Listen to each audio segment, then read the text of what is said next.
Mrs. Courtney? Miss. Oh, sorry. I'm your new teacher, Jeremy Brown, B.A., Oxon. You're a man. Yes.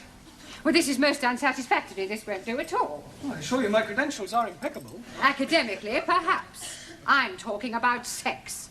Oh, I also assure you my morals are perfectly respectable, too. I'm referring to the fact that you are a man. I distinctly requested the local authority to send me a woman teacher, especially in view of what happened with Mr. Warbuton. Mr. Warbuton? Yes. He was teaching English to foreign students last term. I'm afraid he only lasted a month. Then he departed. Dead? Demented. Yes, the strain was too much for him. Typical of the male sex. No stamina. Always seemed to be able to cope at first, and then one day he just snapped. It was really quite disgusting. Really? What did he do? Climbed out of the classroom window onto the roof, took off all his clothes, and stood there stark naked, singing, "I've got a lovely bunch of coconuts." Very distressing. Well, there's no need to worry on my account. I mean, I'm not likely to climb out of the classroom window. I know you aren't. Oh, thank you for your confidence. It has nothing to do with confidence. We've had the window frames nailed down. How very thoughtful. Well, I really would appreciate the job, Mrs. Courtney. Miss Courtney. I am qualified, and I rather do need a job, what with the economic situation and inflation. All right, there's no need to whimper. You can start immediately. Thank you. On a month's trial. Thank you. If you last that long. I'll do my best. Enter. You wanted to see me, Miss Courtney? Yes. Oh, I understand it's your birthday. That's correct. Another milestone? Personally, I don't believe in celebrating birthdays. I fail to see how the passing of years can be an occasion for rejoicing. No, of course, you're right, I suppose. Now, Mr. Brown, when you commenced teaching here, I said that I would give you a month's trial. Yes. Well, that month is now up, and I feel it only fair to put an end to your worry about the future. Well, that's very kind of you. I can assure you, you won't regret it. I know I won't. Miss Hardacre will start on Wednesday. Miss Hardacre? Yes. She will be taking over your class. You remember I did tell you that I prefer women teachers. You mean I've got the push?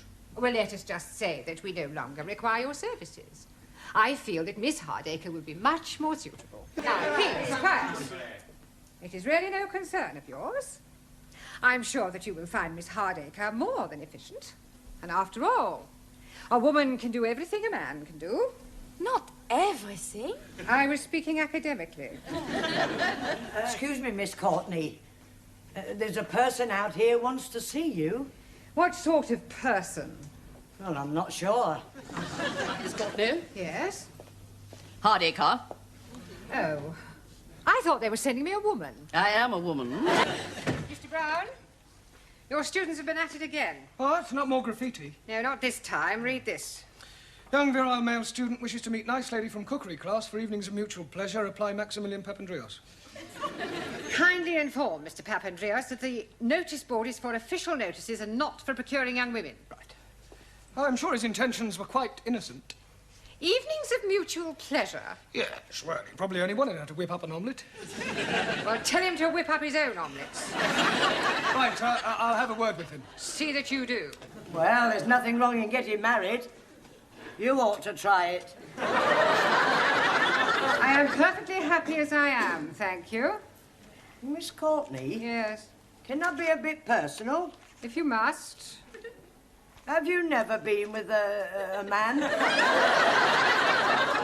What do you mean? Well, you know. Certainly not. I prefer a hot water bottle. At least you can hold it against you without it getting amorous. Have you never wanted to get married? Well, there was one occasion, many years ago, a boy I was very fond of. In fact, we were inseparable. He asked me to elope with him. Oh, how romantic. And did you? Almost. We set off one morning for Gretna Green, but I'm afraid we never quite made it.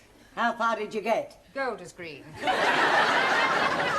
My father caught up with us and dragged me back home. Oh, he forbade me to see the boy again. Said we were far too young. Oh, what a shame. How old were you? He was 8 and I was 6. Still, never mind, dearie. I know there's someone somewhere waiting for you. Then you'll have a very long wait. have no intention of subjugating myself to any member of the male sex. Ah, so I take it you think women are equal to men? Certainly not. Women are far superior. So you won't be at the wedding tomorrow? No. I have better things to do with my time than go and watch two people embarking on such a foolish enterprise. Oh, well, I'm going. I love weddings. And I think they'll make a lovely couple. Yes? How dare you, you dirty old man!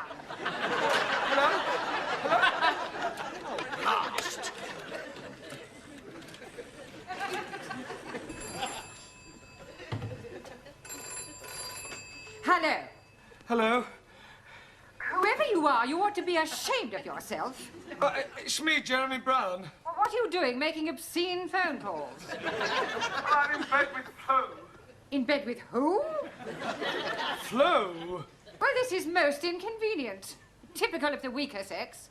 I shall expect you to be better by Monday. In the meantime, I suppose I shall have to take your class. Who brought with them a new language? Quiz, please. I thought I told you to go. Yes, I go, but I come back. You are wanting on the telephone. Mr. Brown is wishing to speak with you. Oh, very well. Squeeze, please. No. Anna? Yeah. You will take charge of the class in my absence. I shall not be long. And don't stand for any nonsense. Do not worry. I shall be standing for nothing. I shall be sitting down. Hello. Oh, hello, Miss Courtney. I just wanted to tell you that I got all the students' homework here. Perhaps if you could send someone round to collect it. We do not have a messenger service, Mr. Brown. Are you sure you're too ill to come in? Well, yeah, I still feel pretty groggy. I mean, besides, I wouldn't like you to catch my cold. I never catch cold. I expect the germs freeze to death instantly in your... What was that? Oh, nothing. No, look, I'd better hang up, but if you want the homework, it's here.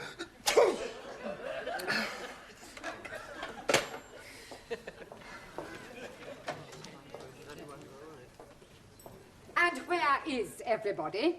They are giving me stupid answers, so I sent them all home. Ah, just the two persons I wanted to see. What's all this I hear about a fight? It's just a private matter between Mr. Brown and myself. Nonsense. It's common knowledge throughout the whole school. Now step into my office, shut the door behind you, and take heed, for I shall not tell you again.